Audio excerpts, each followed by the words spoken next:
go talk to Oscar, who helps us in the beginning. Now we know it's Oscar because on some of his deleted dialogue it says explicitly this guy is Oscar. So there we go. You're no hollow. Thank goodness. I'm done for, I'm afraid. I'll die soon, then lose my sanity. I wish to ask something of you. You and I, we're both undead. Hear me out, will you? That is the least I can do. I have failed in my mission, but perhaps you can keep the torch lit. There is an old saying in my family. Thou who art undead art chosen, and thine exodus from the undead asylum maketh pilgrimage to the land of ancient lords. When thou ringeth the bell of awakening, the fate of the undead thou shalt know. Well, now you know, and I can die with hope in my heart. Oh, one more thing. Here, take this. An Estus flask, an undead favorite. Hey. Oh, and this. Yay, we can progress. Now I must bid farewell. I would hate to harm you after death. So go now, and thank you. Now I must bid farewell. I would hate to harm you after. Alright. Goodbye, Oscar. I think in the deleted storyline of Oscar, he does help out a bit more. It's a shame his character is wasted like that, but I suppose they wanted to bring Solaire in, who's probably even better. I like Solaire. He's awesome. Sort of the main NPC, or the sort of iconic character of this game. Solaire, bro. Jolly Corporation. And what I just did there was a parry. They're quite easy on these guys. And if I mess up, then I know I'll get staggered, but yeah, risk versus reward. Oh, I got two of them. Messed that one up.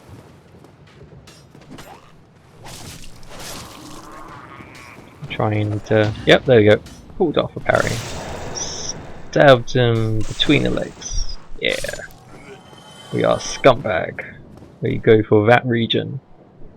Right, time to get the archer. There we go. Yeah, shame we have to one hand to parry. Can't just go two hands and do it. Oh. Let's get this guy. Parry. Riposte.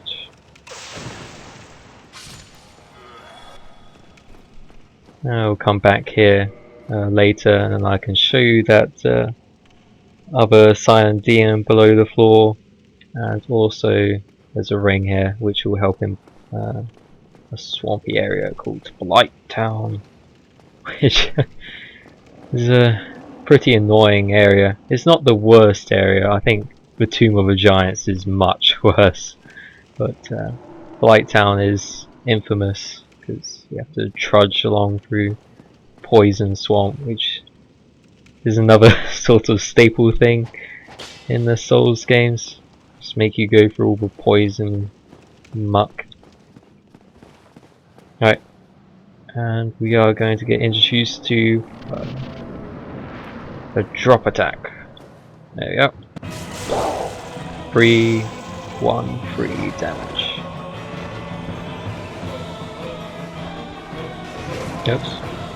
Thought I was going to be fancy and roll through it.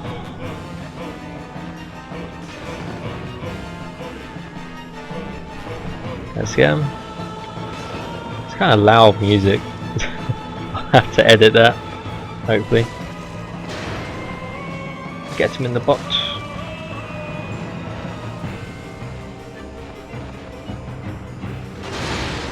There's some tracking there. Yeah, he's a big guy, but he's slow. And if you kill him before this stage, you actually get his hammer. I haven't really tried it out. I don't really like strength builds. They're reasonably good in this game, but I prefer my dex characters, because then I can use a bow and all that good stuff.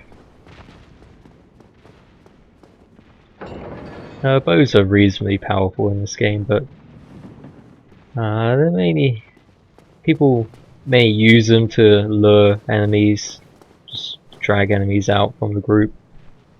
But they can do some damage. Problem is, you're stationary when you fire, which is another improvement which Dark Souls 2 did, where you actually move while you're drawing a bow. They're actually doing it for Dark Souls 3 as well. Actually making a better job out of it, because I've seen on some footage where you can use the special arts on like things like the short bow, where you can do like a triple flurry of arrows, and also the long bow, where you can go into like a sniper mode and do more damage, I suppose. But then it uses up like a mana bar, which you see in Demon Souls. Here we go. Pro time. Belka, probably, aren't they? Only in the ancient legends it is stated that one day an undead shall be chosen.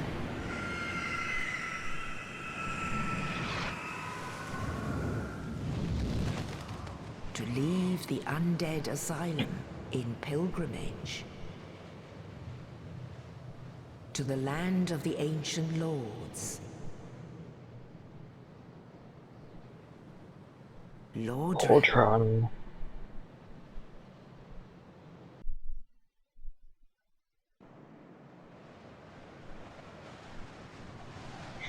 The realm of laws is called Lordran. Very inventive.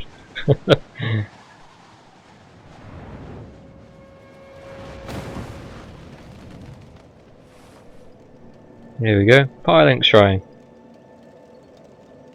I have to say, the Firelink Shrine in Dark Souls 3 looks pretty amazing. Oh, I've gone up. Oh. Oh, Gravelord's been around. Oh, please. I think it said it's disappeared or whatever. Hopefully, we don't have to see the red phantoms which appear from that. They are really dangerous. Really dangerous. And the thing about the PC port of this game is that there are hackers in it. So I don't really want to play PvP. I mean, it may be really quiet, but still, you're gonna have people that hack the game. I mean, this is an innocent hack, I suppose, where they like lift up the messages and they put crazy ratings on it. So they have Framped on it, or Solaire, or this guy who's, I can't remember who he is. He's the funny little vendor. It's like, I have good stuff to give to you. Oi! Hey, watch your souls! Hey! Exotic goods. So this is the Firelink Shrine of this game. It's the central hub. There is a quest involving it, which is quite good. Well, it's one of the only. Actually, there are quite a few quests here, but they're quite obscure. You need to know what you're doing in order to progress these quests. Yeah, there's one with Solaire, there's one with Youngin Bro, can't remember his name. One with the Pyromancer guy who's here. Another with Big Cat Logan, who we'll get later, and his sorcerer apprentice, I suppose, or follower, whatever. And even this guy, Crestfallen Warrior, we'll see him. And then quite a sad quest line, I suppose. Even though it's quite peculiar how he leaves Violent Shrine, just gets really annoyed by the serpent Framp snoring, and then he goes hollow and stuff like that. And it's like, okay, that's your thing, I guess. The chosen undead who goes exploring. You're stuck here, and you have to put up with someone snoring 24/7 until I smack him in the face and wake him up and be like, "Yo, I just got your Lord vessel. I have Lord souls. Lord. Alright, that's gonna be the first small session. I want to see how this pans out in the editing, because I've only practiced a few times. This is like the first walkthrough I'm doing, or I've done on YouTube, so it will not be perfect. And hopefully I don't have to do it again, but I don't want to progress further. I mess up more footage and I have to redo more, and so yeah. Hope you're gonna enjoy this. This Dark Souls is probably one of my most favourite games of all time, although I mean I've only started gaming for about 4 years now, 4 or 5 years, or in the sort of more interesting games, at least on the Xbox 360 and PC. Mainly PC now, because of next gen and nobody releasing for Xbox 360 anymore. But yeah, Dark Souls, one of those really good yet challenging games, which I recommend most people to play, unless you have, I don't know, high blood pressure and you like die all the time. And it's like, oh. But yeah, I'm gonna sign off quickly, and then we'll be back very soon.